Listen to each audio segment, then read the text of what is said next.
നമസ്കാരം. ഫണ്ട് 360 പുതിയ എഡിഷനിലേക്ക് സ്വാഗതം. ഞാൻ പ്രൊഫസർ മാത്യു. ഇന്നത്തെ വിഷയം ഡിവിഡൻഡ് സ്റ്റോക്കുകളെ കുറിച്ചാണ്. ഈ ഡിവിഡൻഡ് സ്റ്റോക്കുകൾ നമ്മൾ ഇൻവെസ്റ്റ് ചെയ്യുന്നതാണോ നല്ലത്, അതോ നമ്മൾ സാധാരണ വലിയ ഡിവിഡൻഡ് ഒന്നും കൊടുക്കാത്ത, കാര്യമായി ഡിവിഡൻഡ് ഈൽഡ് ഇല്ലാത്ത കമ്പനികളിൽ ഇൻവെസ്റ്റ് ചെയ്യുന്നതാണോ നല്ലത്? അതിനെക്കുറിച്ചുള്ള ചർച്ചയാണ് ഇന്നത്തത്. ഇപ്പോൾ ഡിവിഡൻഡ് ഈൽഡ് എന്ന് പറയുന്നത് ഡിവിഡൻഡ് പെർസെൻറ്റേജുമായിട്ട് നിങ്ങൾ കൺഫ്യൂസ്ഡ് ആകരുത്. കാരണം ഇതിനു മുമ്പ് ഞാനൊരു വീഡിയോ ചെയ്ത് കഴിഞ്ഞപ്പം പലർക്കും ഡിവിഡൻഡ് ഈൽഡിനെ കുറിച്ചും ഡിവിഡൻഡ് പെർസെൻറ്റേജിനെ കുറിച്ചുമുള്ള ചെറിയൊരു സംശയങ്ങൾ ഉണ്ടെന്ന് മനസ്സിലായി. അപ്പോൾ അതുകൊണ്ട് രണ്ട് വാക്കിൽ ഡിവിഡൻഡ് ഈൽഡും ഡിവിഡൻഡ് പെർസെൻറ്റേജും തമ്മിൽ എങ്ങനെയാണെന്നുള്ള പറയാം. ഇപ്പോൾ ഡിവിഡൻഡ് പെർസെൻറ്റേജ് ഉദാഹരണമായിട്ട് ഇപ്പം ഇൻഫോസിസ് 1000% ഡിവിഡൻഡ് പ്രഖ്യാപിച്ചു എന്ന് പറയുമ്പോൾ നിങ്ങൾ മനസ്സിലാക്കേണ്ട കാര്യം, അത് ഫേസ് വാല്യൂവിൻ്റെ മുകളിൽ, മുഖവിലയുടെ മുകളിലാണ് ഡിവിഡൻഡ് പ്രഖ്യാപിക്കുന്നത്. ₹1 ഡിവിഡൻഡ് ഇൻഫോസിസിൻ്റെ ഫേസ് വാല്യൂ എങ്കിൽ 1000% എന്ന് പറയുമ്പോൾ നിങ്ങൾക്ക് ഡിവിഡൻഡായിട്ട് ₹10 ലഭിക്കും. ഇൻഫോസിസ് ഷെയറിൻ്റെ വില 2000 രൂപയാണെങ്കിൽ പോലും നിങ്ങൾക്ക് ആകെ ലഭിക്കുന്നത് ₹10 മാത്രമേ ഉള്ളൂ. അതേസമയം ഇൻഫോസിസിൻ്റെ ഡിവിഡൻഡ് ഈൽഡ് 20% എന്ന് ആരെങ്കിലും പറയുകയാണെങ്കിൽ അതിൻ്റെ അർത്ഥം നിങ്ങൾ 2000 രൂപ മുടക്കിയെങ്കിൽ അതിന് 20%, അതായത് ₹400 ഡിവിഡൻഡായി നിങ്ങൾക്ക് ലഭിക്കും. അതായത് മാർക്കറ്റ് വാല്യൂവിൻ്റെ പെർസെൻറ്റേജാണ് നമ്മൾ ഡിവിഡൻഡ് ഈൽഡായിട്ട് പറയുന്നത്. അതേസമയം ഡിവിഡൻഡ് പെർസെൻറ്റേജ് എന്ന് പറയുന്നത് അത് മുഖവിലയുടെ എത്ര ശതമാനമാണ് എന്നുള്ളതാണ്. ഇതാണ് പെട്ടെന്ന് മനസ്സിലാക്കി കാണുമെന്ന് കരുതുന്നു. അപ്പം വലിയ ഡിവിഡൻഡ് ഈൽഡുള്ള കമ്പനികൾ വാങ്ങിക്കാൻ വേണ്ടി പലർക്കും വലിയൊരു ഉത്സാഹമാണ്. ഉദാഹരണമായിട്ട് ഇപ്പം വേദാന്തയുടെ പല പ്രശ്നങ്ങളൊക്കെ വന്നെങ്കിൽ പോലും വേദാന്തയും ഹിന്ദുസ്ഥാൻ സിങ്കും ഹീറോ മോട്ടോഴ്സ് ഇങ്ങനെയുള്ള കമ്പനികളൊക്കെ എപ്പോഴും എല്ലാവർക്കും പ്രിയപ്പെട്ടായി നിലനിൽക്കുന്നതിൻ്റെ ഒരു പ്രധാനപ്പെട്ട കാരണം വളരെ മോശമില്ലാത്തൊരു ഡിവിഡൻഡ് ഈൽഡ് കൊണ്ടാണ്. ഏകദേശം 35% വേദാന്തയെ സംബന്ധിച്ചാണെങ്കിൽ ഡിവിഡൻഡ് നൽകി. അതായത് 1 ലക്ഷം രൂപ നിങ്ങൾ ഇൻവെസ്റ്റ് ചെയ്തിട്ടുണ്ടെങ്കിൽ നിങ്ങൾക്ക് ഏകദേശം 35,000 രൂപ കഴിഞ്ഞ ഒരു വർഷത്തിനുള്ളിൽ ഡിവിഡൻഡായി ലഭിക്കും. അപ്പം ഇങ്ങനെയുള്ള കമ്പനികളിൽ ഇൻവെസ്റ്റ് ചെയ്ത് കഴിഞ്ഞാൽ നിങ്ങൾക്ക് മോശമില്ലാത്ത ഒരു റിട്ടയർമെൻ്റ് ഒക്കെ ആണെങ്കിൽ പെൻഷനായിട്ട് കിട്ടുന്ന പോലെയൊക്കെ കിട്ടുമെന്നൊക്കെ പലരും പ്രതീക്ഷിക്കും. അപ്പോൾ ഇതെല്ലാം വെറുതെ കിട്ടുന്നതാണോ എന്നുള്ളതാണ് ചോദ്യം. നമുക്കറിയുന്ന പോലെ തന്നെ ഒന്നും വെറുതെ വരില്ല. അതുപോലെ തന്നെയാണ് ഡിവിഡൻഡിൻ്റെ കാര്യം. അപ്പോൾ വലിയ ഡിവിഡൻഡ് സ്റ്റോക്കുകൾ വാങ്ങിക്കുമ്പോൾ നമുക്ക് ഡിവിഡൻഡ് കിട്ടുമ്പോൾ ഒരു വലിയ സന്തോഷമൊക്കെ തോന്നും. എങ്കിൽ പോലും ആത്യന്തികമായി നമ്മൾ പറയുകയാണെങ്കിൽ ഒരു ദീർഘകാലത്തേക്കുള്ള നിക്ഷേപകനാണെങ്കിൽ പല കാരണങ്ങൾ കൊണ്ട് നമ്മൾ വലിയ ഡിവിഡൻഡ് ഈൽഡുള്ള കമ്പനികൾ വാങ്ങിക്കാതിരിക്കുന്നതായിരിക്കും പലപ്പോഴും നല്ലത്.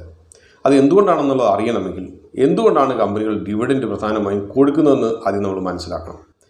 ഒരു കമ്പനി ഡിവിഡൻഡ് കൊടുക്കുന്നതിൻ്റെ ഒരു പ്രധാനപ്പെട്ട കാരണമെന്ന് വെച്ച് കഴിഞ്ഞാൽ കമ്പനിക്ക് വന്ന ലാഭവിഹിതം അത് ഭാവിയിലേക്ക് കമ്പനിയുടെ എക്സ്പാൻഷന് വേണ്ടിയിട്ട് ഉപയോഗിക്കാൻ ഒരു പ്ലാൻസ് ഒന്നും ഇല്ലാത്തത് കൊണ്ടാണ്. അതായത് കമ്പനി അടുത്തങ്ങോട്ടൊരു ഡെവലപ്മെൻറ്റിന് പ്ലാൻ ചെയ്യുന്നില്ല, അഥവാ ഡെവലപ്മെൻറ്റ് സ്റ്റാഗ്നൻ്റ് ആയി എന്ന് വേണമെങ്കിൽ കരുതാം. അപ്പോൾ ഇതാണൊരു പ്രധാനപ്പെട്ട കാരണം. രണ്ടാമത്തെ കാരണം എന്ന് വെച്ച് കഴിഞ്ഞാൽ പ്രത്യേകിച്ച് അത് കുഞ്ഞൻ കമ്പനികളൊക്കെയാണ് ചെയ്യാറ്. അതായത് ഒരു ഗുഡ് വിൽ ഉണ്ടാക്കിയെടുക്കാൻ. ഡിവിഡൻഡ് പെർസെൻറ്റേജ് ഇപ്പോൾ സ്ക്രീനർ സോഫ്റ്റ്വെയർ ഒക്കെ എല്ലാവരും ഉപയോഗിക്കുന്നതാണ്. അപ്പം ഡിവിഡൻഡ് പെർസെൻറ്റേജ് ഇത്രയുണ്ട്, അല്ലെങ്കിൽ ഡിവിഡൻഡ് ഈൽഡ് ഇത്രയുണ്ട്, 1%, 2% എന്നൊക്കെ പറഞ്ഞാൽ പോലും അത് ഒരു ഗുഡ് വിൽ, ഒരു നല്ലൊരു ഫീലിംഗ് ഉണ്ടാക്കിയെടുക്കും. ഡിവിഡൻഡ് കൊടുക്കുന്ന കമ്പനിയാണ്, അപ്പോൾ പിന്നെ ഇത് തല്ലിപ്പൊളി കമ്പനി ആണെങ്കിൽ പോലും നിലനിൽക്കും എന്നുള്ളൊരു തോന്നൽ സാധാരണ റീറ്റെയിൽ ഇൻവെസ്റ്റേഴ്സിൻ്റെ ഇടയിൽ വരും. അപ്പം അത് വേറൊരു കാര്യം. അപ്പോൾ അങ്ങനെയാണ് നമ്മൾ പല കമ്പനികളെയും കണ്ടിട്ടുള്ളത്. അതായത് കമ്പനി മൊത്തം കടത്തിലാണ്, കമ്പനിയുടെ സെയിൽസ് 5 രൂപയ്ക്ക് പോലും ഇല്ല, എങ്കിൽ പോലും അവർ ഡിവിഡൻഡ് നൽകുന്നു. അതായത് കടമെടുത്ത് ഡിവിഡൻഡ് കൊടുക്കുന്നു എന്നുള്ള രീതിയിലാണ് ഡിവിഡൻഡ് നൽകുന്നത്. മൂന്നാമത്തെ ഒരു കാര്യം എന്ന് വെച്ച് കഴിഞ്ഞാൽ കമ്പനിയുടെ പ്രോഫിറ്റ്സ് അക്യുമുലേറ്റ് ചെയ്ത് വരുന്നത്, ഡിവിഡൻഡ് കൊടുക്കാതെ അക്യുമുലേറ്റ് ചെയ്ത് പൈൽ ചെയ്ത് വരുന്നത് പലപ്പോഴും നെഗറ്റീവ് ഇൻഡിക്കേറ്റേഴ്സാണ്. ചില ഫിനാൻഷ്യൽ റേഷ്യോസ് ഒന്നും അത്ര ഫേവറബിൾ ആയിട്ട് തോന്നില്ല. അപ്പോൾ അതുകൊണ്ടാണ് ചില കമ്പനികളൊക്കെ ഡിവിഡൻഡ് കൊടുത്തങ്ങോട്ട് ഒഴിവാക്കുന്നത്. ഉദാഹരണമായിട്ട് ഒരു 4-5 വർഷങ്ങൾക്ക് മുമ്പ് പിരമലും അജന്ത ഫാർമയും ഒക്കെ ഇങ്ങനെ ഡിവിഡൻഡ് കൊടുത്ത്, എനിക്ക് തോന്നുന്നത് ഇൻഫോസിസ് ഉൾപ്പെടെ ഒരു 3-4 വർഷങ്ങൾക്ക് മുമ്പ് എന്തോ മോശമില്ലാത്തൊരു 1 ടൈം ഡിവിഡൻഡായിട്ട് വലിയൊരു എമൗണ്ട് കിട്ടിയതായിട്ട് തോന്നുന്നു. അപ്പം ഇങ്ങനെയുള്ള കമ്പനികൾ ഒരു പൈലപ്പ് ചെയ്തിട്ട് ഇനി നമുക്ക് എക്സ്പാൻഷന് വേണ്ടിയിട്ടോ അല്ലെങ്കിൽ അക്വിസിഷന് വേണ്ടിയിട്ടോ മറ്റ് കമ്പനികൾ ഏറ്റെടുക്കലിന് വേണ്ടിയിട്ടോ ഒന്നും പണം ചെലവഴിക്കാൻ ഇല്ല, അങ്ങനത്തെ ഒരു പ്ലാൻസ് ഒന്നും ഇല്ല എന്ന് വരുമ്പോഴാണ് സാധാരണ ഡിവിഡൻഡ് അങ്ങോട്ട് കൊടുത്തൊഴിവാക്കുന്നത്. അപ്പോൾ വലിയ ഡിവിഡൻഡ് ലഭിക്കുക എന്ന് പറഞ്ഞാൽ കമ്പനി ഏകദേശം ഒരു സാച്ചുറേഷൻ പീരീഡിലെത്തി എന്ന് വേണം നമുക്ക് കരുതാൻ. ഇപ്പോൾ വേദാന്തയുടെ കേസിലോ അല്ലെങ്കിൽ ഹിന്ദുസ്ഥാൻ സിങ്കിൻ്റെ കേസിലോ ഒക്കെ ആണെങ്കിൽ അതല്ല എന്നുള്ളത് മറ്റൊരു കാര്യം. കാരണം അവരുടെ പാരൻറ്റ് കമ്പനിക്ക് പണം വളരെയധികം വേണം, അതുകൊണ്ടാണ്. എങ്കിൽ പോലും അതൊരു ലൂട്ടിംഗ് ആയിട്ട് കൊള്ളയടിച്ചു കൊണ്ടുപോകുന്നതായിട്ട് കരുതാൻ കഴിയുമെന്നുള്ളത് മറ്റൊരു കാര്യം. പക്ഷേ വലിയൊരു ഡിവിഡൻഡ് കൊടുക്കുന്ന കമ്പനികളെ സംബന്ധിച്ച് നമുക്ക് കരുതപ്പെടാവുന്നത് ഈ ഒരു കാര്യമാണ്. അതായത് കമ്പനിക്ക് ഇനി കൂടുതൽ കമ്പനികൾ വലുതാക്കാനുള്ള സ്കോപ്പ് അവിടെ നിലനിൽക്കുന്നില്ല. കമ്പനി ഏകദേശം ഒരു സാച്ചുറേഷൻ പോയിന്റിലെത്തി നിന്നു. അപ്പോൾ ഇതുകൊണ്ട് തന്നെ ഭാവിയിലേക്കുള്ള ടെക്നോളജി അഡാപ്റ്റേഷനോ വേറെ ഏതെങ്കിലും കമ്പനി അക്വിസിഷനോ ഇങ്ങനെയുള്ളതൊന്നും ഇനി ആ കമ്പനിയുടെ ഒരു സ്കോപ്പ് ഇല്ല എന്ന് വേണം നമുക്ക് കരുതാൻ.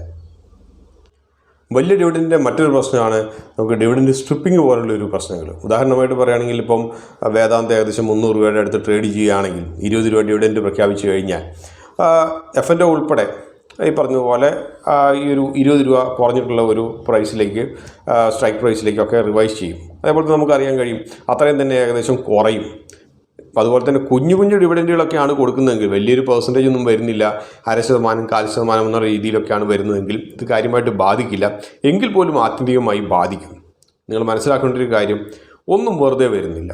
നിങ്ങൾ സ്റ്റോക്ക് മാർക്കറ്റിൽ നിൽക്കുന്ന ഒരാളാണെങ്കിൽ എപ്പോഴും മനസ്സിൽ വെക്കേണ്ട കാര്യമാണ്, nothing will come for free. നിങ്ങൾക്ക് ഒരു സാധനവും നമുക്ക് പ്രത്യേകിച്ച് F&Oയിലൊക്കെ ഉള്ളവർക്കാണെങ്കിൽ ഓപ്ഷൻസിൻ്റെ അത് പ്രത്യേകിച്ചുള്ളവർക്കാണെങ്കിൽ കുറച്ചും കൂടി എളുപ്പം മനസ്സിലാവും. ഓപ്ഷൻസിൻ്റെ പ്രൈസ് ഫിക്സേഷൻ, പ്രൈസ് ഡിസ്കവറി, അല്ലെങ്കിൽ ഒരു ഓപ്ഷൻ്റെ ഒരു സ്ട്രൈക്ക് പ്രൈസിൽ ഓപ്ഷൻ്റെ പ്രൈസ് എങ്ങനെയാണ് കൂടുകയും കുറയുകയും ചെയ്യുന്നത് എന്നുള്ളതിനെക്കുറിച്ചുള്ള ഒരു കോറിലേഷൻ ഫാക്ടേഴ്സൊക്കെ വെച്ചിട്ടാണ് പോകുന്നത്. അപ്പോൾ ഇതെങ്ങനെയാണ് വരുന്നതെന്ന് വെച്ച് കഴിഞ്ഞാൽ ഒരു സാധനവും വെറുതെ ഡിമാൻഡ് കൂടിയൊന്നുകൊണ്ട് മുകളിലേക്ക് പോകില്ല. അപ്പം അതുപോലെയാണ് nothing will come for free. നിങ്ങൾക്ക് ഡിവിഡൻറ്റ് ലഭിക്കുന്നുണ്ടെങ്കിൽ അതിൻ്റെ അർത്ഥം ആത്യന്തികമായി കമ്പനിയുടെ ക്യാപിറ്റൽ അപ്രീസിയേഷൻ കുറയുന്നു എന്നുള്ളതാണ്. ഇതിന് എത്രയോ ഉദാഹരണങ്ങൾ നിങ്ങൾക്ക് എടുത്തു നോക്കാൻ കഴിയും.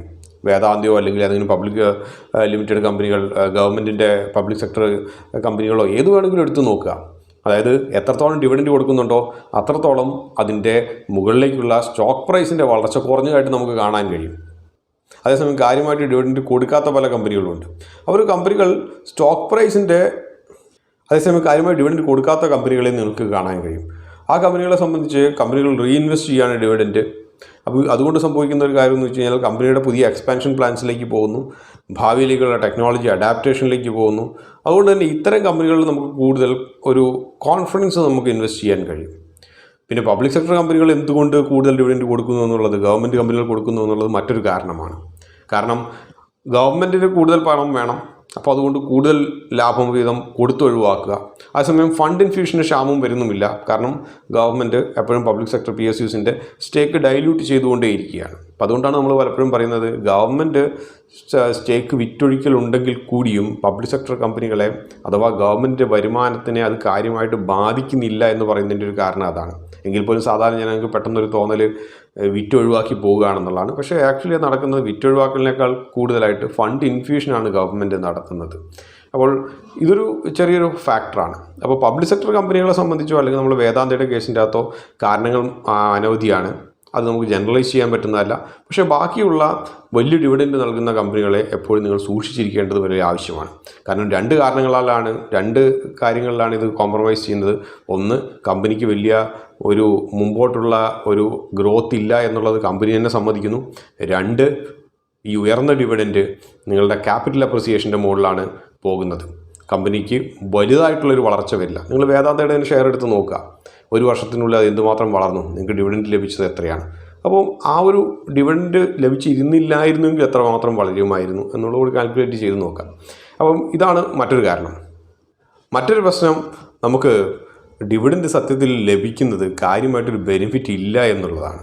ഉദാഹരണമായിട്ട് പറയുകയാണെങ്കിൽ നമ്മൾ 2020 മുതൽ ഗവൺമെൻറ് ഒരു ട്രിപ്പിൾ ടാക്സേഷൻ പോളിസി പോലെയാണ് വരുന്നത്. അതായത് ഓൾറെഡി കമ്പനി ഉണ്ടാക്കിയ ലാഭത്തിൻ്റെ മുകളിൽ ഗവൺമെൻറ് കോർപ്പറേറ്റ് ടാക്സ് എടുത്തു, അത് കഴിഞ്ഞിട്ട് ഡിവിഡൻറ്റിൻ്റെ മുകളിൽ ടാക്സ് എടുത്തു. ഒക്കെ പോട്ടെ, ഈ ഡിവിഡൻറ്റ് എല്ലാം നമ്മുടെ ഇൻകമിൻ്റെ കൂടിയാണ് ആഡ് ആവുകയും വരുന്നത്. ഉദാഹരണമായിട്ട് നിങ്ങൾ ഒരു 30% അകത്ത് ടാക്സ് ബ്രാക്കറ്റിൽ വരുന്ന ഒരാളാണെന്നിരിക്കട്ടെ, നിങ്ങളുടെ ബാക്കി വരുമാനങ്ങളൊക്കെ കൂടി കൂടുമ്പോൾ ഇതിൻ്റെ അകത്ത് 10% ഓൾറെഡി കളക്ട് ചെയ്തിട്ടുണ്ടെങ്കിൽ പോലും നിങ്ങൾ വീണ്ടും അതിൻ്റെ 20% അടയ്ക്കണം. ഉദാഹരണമായിട്ട് നിങ്ങൾക്ക് 100 രൂപ ഡിവിഡൻറ്റായി ലഭിച്ചുവെങ്കിൽ ഓൾറെഡി 10% ചിലപ്പോൾ കളക്ട് ചെയ്തിട്ടുണ്ടാവും. 5000-ൻ്റെ മുകളിൽ ടോട്ടൽ ഡിവിഡൻറ്റ് പേ ഔട്ട് ഉണ്ടെങ്കിൽ അത് കഴിഞ്ഞ് വീണ്ടും നിങ്ങൾ 20% നിങ്ങൾ ഇൻകം ടാക്സ് ഫയൽ ചെയ്യുമ്പോൾ അടയ്ക്കുകയും വേണം. അപ്പം നിങ്ങൾക്ക് 100 രൂപ കമ്പനിയുടെ അക്കൗണ്ട്സിൽ നിന്ന് 100 രൂപ ചിലവഴിക്കുന്നു, അതേസമയം നിങ്ങൾക്ക് ലഭിക്കുന്ന 70 മാത്രമേ ഉള്ളൂ. അപ്പം കമ്പനിയുടെ ഷെയർ ഹോൾഡർ എന്ന നിലയിൽ നിങ്ങൾക്ക് കമ്പനി തരുന്ന മുഴുവൻ ലഭിക്കുന്നുമില്ല. അതേസമയം കമ്പനിക്ക് ഈ ഒരു 100 രൂപ കമ്പനിക്ക് വേണ്ടിയിട്ട് റീഇൻവെസ്റ്റ് ചെയ്തിട്ട് അപ്ഗ്രേഡ് ചെയ്യാനോ അല്ലെങ്കിൽ ക്യാപിറ്റൽ അപ്രിസിയേഷന് വേണ്ടി ഉപയോഗിക്കാനോ പറ്റുന്ന ഒരു ഇത് ലഭിക്കുന്നുമില്ല. 30 രൂപ ഗവൺമെൻറ്റിലേക്കാണ് പോകുന്നത്. അപ്പോൾ ആത്യന്തികമായി പലപ്പോഴും സംഭവിക്കുന്നത് ഡിവിഡൻറ്റ് നൽകുന്നതിലൂടെ ഗവൺമെൻറ്റിന് മാത്രമേ ലാഭമുള്ളൂ.